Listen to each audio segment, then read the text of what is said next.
Ito yung time guys na naghihintay kami sa kasama namin. Napaaga kasi yung gising namin. 3:00 pa lang gising na kami. Pero hindi naman kami excited nun guys. Siguro kung nagising kami ng 2 AM yon, excited na kami nun. Pupunta nga pala kami guys sa Mount Brihino sa DRT Bulacan. Ito din guys yung time na muntik na kaming maligaw. Kasi itong asawa ko, nagtataka ako bakit siya nag-overtake sa kasama namin. Akala ko naman alam niya yung daan. Yun pala, nabulag siya sa mga ilaw ng mga sasakyan. At maling motor na pala ang aming sinusundan. Kung hindi niya naman itatanong guys, ito ang first rides naming mag-asawa. Lagi naman niya ako niyayaya every time na may rides siya. Ako lang talagang umaayaw dahil iniisip ko na walang magbabantay sa mga bata. Salamat sa biyanan ko at pumayag siya na bantayan ang aming mga junakis. Buti na lang, kabisado ng kasama namin na tropa ng asawa ko ang pasikot-sikot dito. Kaya naman mabilis kaming nakarating sa pupuntahan namin.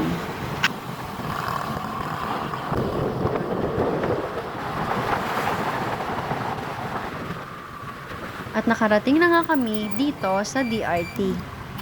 Marami rin kasing mga riders na nagpapapicture dito. At meron ding mga riders na nakatambay sa kabilang side. Nandito pa lang kami sa bungad ng DRT pero ang asawa ko nagtatanong na agad kung saan kami kakain.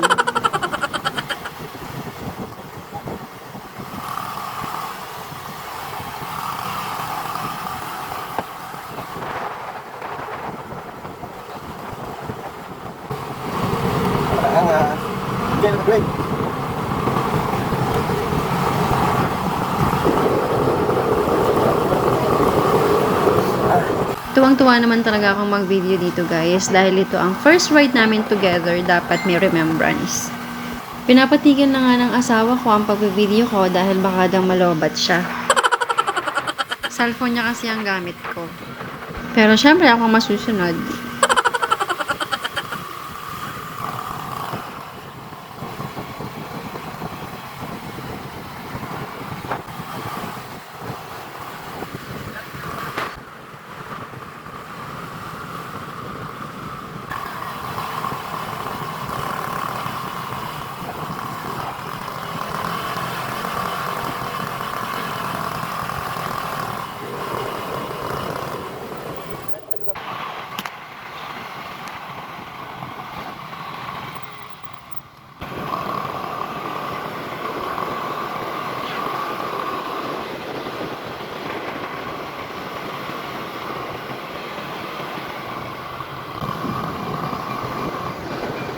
Mabagal lang ang takbo namin dito guys kasi paahon siya, parang ayaw na tumakbo ng motor namin.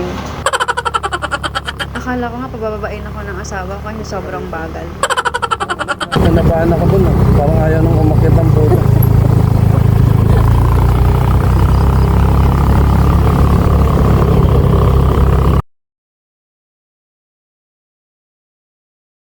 Nang makita ko ang view dito, sobra akong na-amaze. At dito nga din yung time na siging tanong ng asawa ko kung happy daw ako. Happy ka? Kasi matagal niya akong niyayaya mag-rides, ako lang yung may ayaw. Pero na-realize ko na kahit na may asawa ka na o mga anak na kayo, dapat may time pa rin kayo sa isa. Bigat ng sakay ko, pre. Kala ko hindi na andal. Sabi ka, maglakad ka na lang kaya.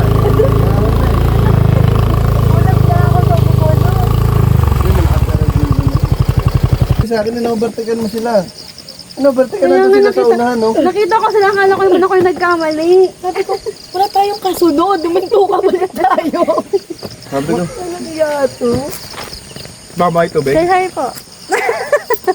Shout out. Shout out sa'yo, Jomar.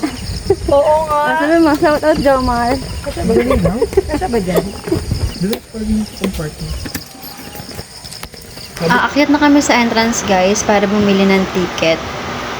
Ang entrance lang dito guys ay 100 pesos lang, unlimited tour. Meron din sila dito guys mga cottages and rooms kung gusto nyong magstay dito ng buong araw. Hindi na ako nagtanong guys kung magkano yung room kasi wala naman din kaming balak na magstay dito buong araw. Pero alam ko tinanong siya ni Ate Chris, 800 pesos daw ang room. Hindi ko lang sure kung pwede ang overnight. Delikado pala ito. Hindi pa pa-input. Kaya mga tuhod nyo. Pwede mas mataas ba? Mas mataas to, naman kayo saan? Sa Pinilya. Sa Pinilya. Mataas to. Pero Hindi mas, ka lang maganda rin. pero mas mataas Kaya yung lang, mga layo, no? samat. Nagmang tayo, di ba? Ano? Kaya mo ba? Yan. Kain ng kain. Bracelet ka na? Diba? May bracelet ka? Meron. Talagay nagtanong kung kaya mo. Wala. Punta, laki sa'yo, ang laki ng hugot. Ang ganda. Kapo muna tayo. Lari mo may picture, papahinga lang pala eh. Pinigay mo. Dito sana ako sa tindahan, bibili ako Yossi. Sisi ako, wala akong bawang tubig. Sabi, worth it. Wala pa kami sa kalagatian ng aming aakitin ay hinihingal na kami. Ang taas pala yan. Ang taas pala. Kaya, pagiging tayo. Ay, ko.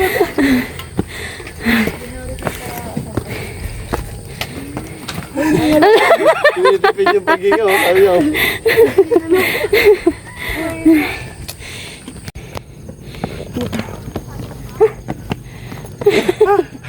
Ganyan ka ng ganyan. Ayan, panay. At nakarating nga kami sa pinakatuktok. At meron din itong 330 steps. Sobrang ganda ng view dito sa taas. Sobrang lakas din ng hangin, kaya naman talagang malamig. Presko.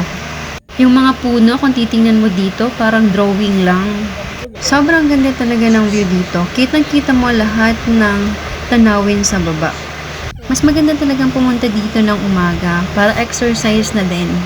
Ayan, yung mga kasama ko nag-uusap na sila kung paano sila bababa kasi nananakit na daw ang kanilang mga tuhod. Sulat naman talaga ang mahabang biyahe pag-akyat namin dito. Ngayon, naiintindihan ko na kung bakit gustong-gusto ng asawa ko na laging nag-rides. Nakakatanggal ng stress, nakaka-relax ng utak, at malayo sa lahat ng toxic.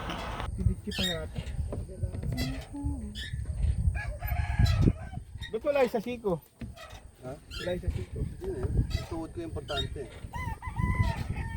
May arthritis na po siya.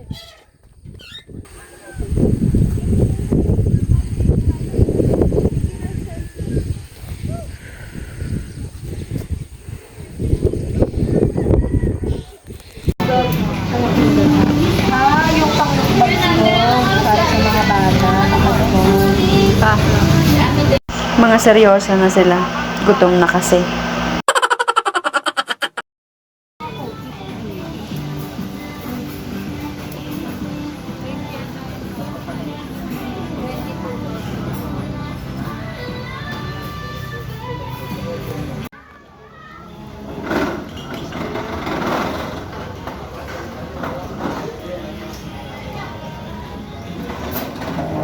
Say hi, te.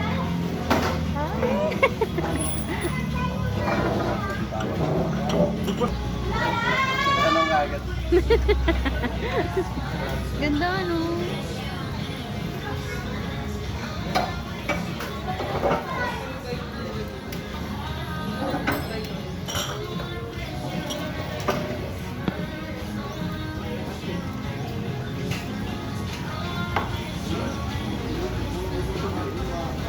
Bye-bye guys! Kakain muna kami dahil marami kaming gutom ngayong araw.